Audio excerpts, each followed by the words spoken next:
Now, another big story this week was France. All eyes on France. Macron has been a busy boy. He hosted Keir Starmer, a very interesting visit for the leader of the opposition to head there. And then he hosted a big state visit for the King and Queen. It was very much heralded as a success. King Charles became the first king to address the French Senate and attended a lavish state banquet attended by Mick Jagger, Hugh Grant and the former Arsenal manager Arsene Wenger. But what is the state of Macron's France? Because remember, this visit by the royal family had to be postponed because earlier in the year there were terrible riots and protests in France. A lot of anger, a lot of very raw anger facing Macron domestically and internationally. And a lot of people as well looking at his influence in sub-Saharan Africa, which was always an important relationship for the French president to have. So what is the state of Macron's France? Well, joining me now, I'm delighted to have a brilliant journalist in the studio. Nabila Ramdani is a journalist. She's also an author. She's just written a really fascinating book as well called Fixing France, How to Repair a Broken Republic. Nabila, welcome. Thank you for having me, Ayesha. So let's start off with some of the British politics in France. Busy time for Paris. What did you make about the visit by Starmer to Macron, to see Macron? What do you think's going on there? Well, it certainly was an extremely busy week in France, to the extent that it was hard to keep up with who was coming and who was going. And I've just been back, and I know that this weekend is a huge one too, because the Pope arrived in Marseille and there are massive rugby fixtures as well. But Keir Starmer was clearly a huge story, despite everything else that was going on. Remember, this was an unofficial visit because he's the leader of the opposition, and it's actually highly unusual for opposition politicians to get a one-on-one meeting with the president of France. And I think that Brexit was absolutely at the top of the agenda, especially as France and Germany this week floated a blueprint for the expansion of the EU project. So a hugely significant part of this was getting Ukraine into the EU. But there was also lots of references to Britain. And the idea is that Britain can be some kind of associate member, which is, of course, whistle words for getting the UK back into the fold, slowly integrating into the project, a project that was rejected in 2016. So remember also, this was a time when 2016, when Emmanuel Macron was calling Brexit a crime and when Starmer was actively campaigning against Brexit. So there's clearly a meeting of minds there, even though for political purposes, Keir Starmer has come out in favour of Brexit. And the Labour Party press office very quickly came out and said, after this idea was floated about this associate membership, they came out and said, no, we're not going to do this associate membership. They sort of shut it down quite quickly. Well, I think because Keir Starmer knows that he cannot win a general election by pledging to reverse Brexit. But this hasn't stopped a very strategic Emmanuel Macron spotting a weak spot in Brexit Britain, potentially using a Starmer government to reassert Britain's position within the EU. Now, this will, of course, upset, more than upset, infuriate, I'm assuming, Brexiteers, who are already viewing Sir Keir as Macron's poodle, effectively. As you said, the Labour Party already put a statement out saying that Keir has no intention to getting Britain back into the single market. But I am saying watch this space, because if a Labour government does come to power next year, Macron, who is in some way viewed as the de facto leader of the EU, will be gleefully waiting. And just knowing Macron, you're a great student of President Macron. You follow France very, very closely, obviously. Do you think he and Keir Starmer will get on a sort of philosophical level, on a human level, on an ideological level?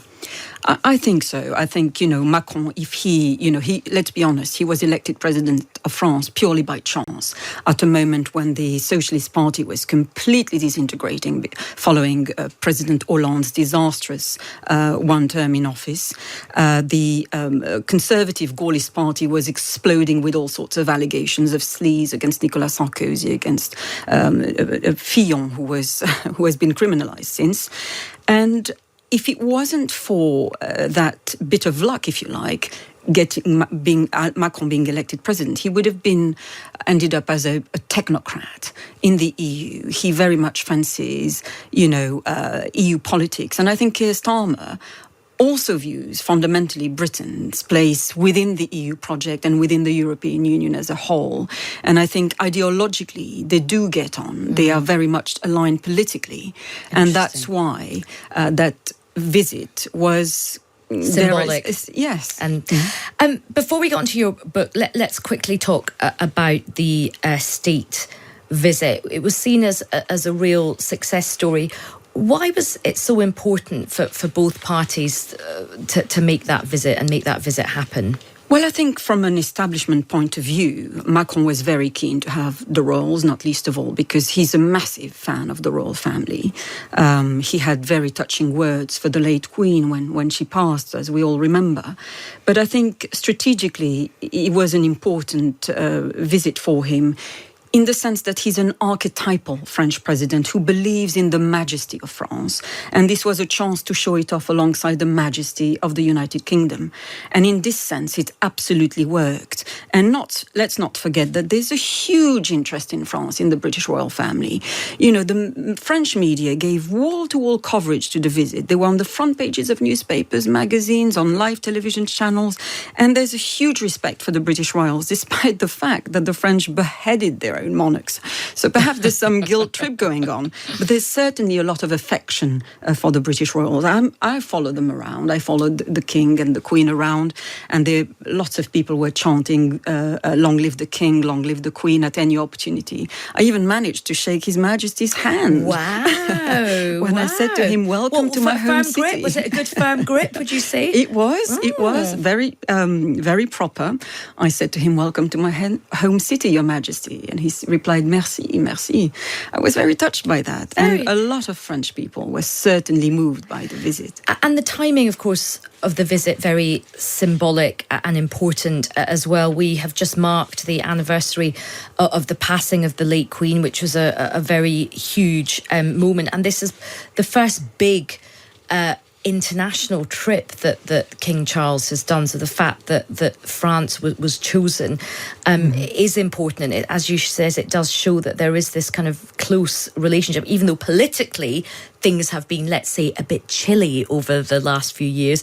It's interesting, isn't it, that we're obviously seeing a bit of... I mean, to be fair, Rishi Sunak has got things on a better track following Liz Truss and Boris Johnson, but it feels like there's a kind of thawing in relations. Rishi Sunak making advances, Keir Starmer obviously getting a very warm welcome, and the royal family.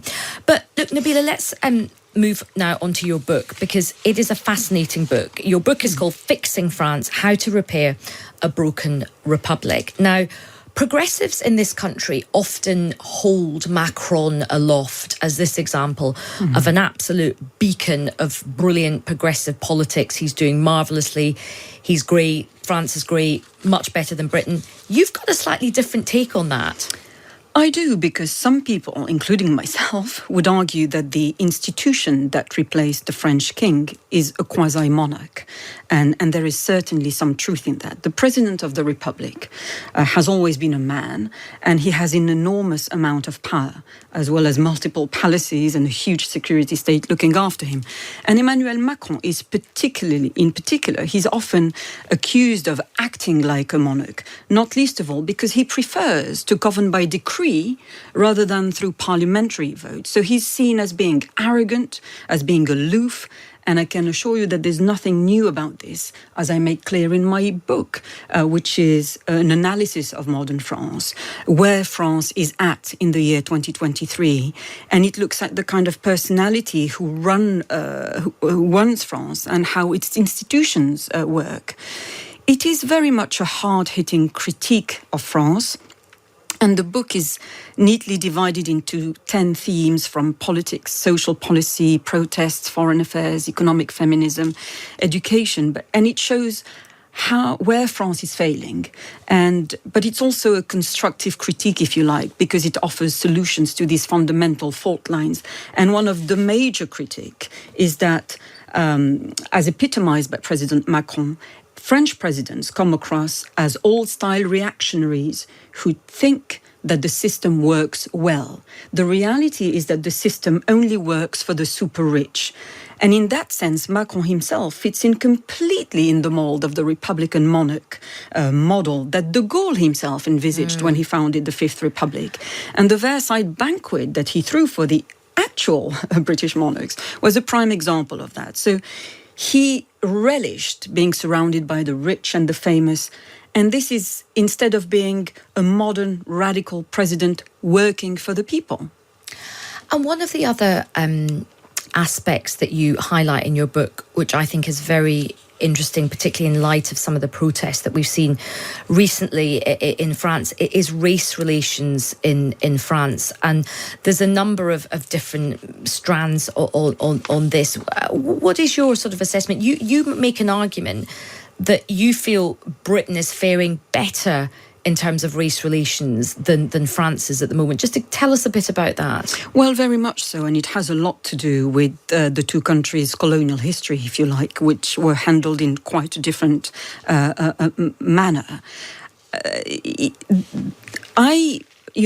book is probably the first one written by someone like me, meaning a French person of Arab background, of Muslim background, who grew up on a housing estate, which are well stuck out on the periphery of major cities in France. And your parents are from Algeria. Yeah. So I know France very well. I know a lot of British, love France, go to France, have properties in France, and they are fascinated by that country, but don't tend to know it that well.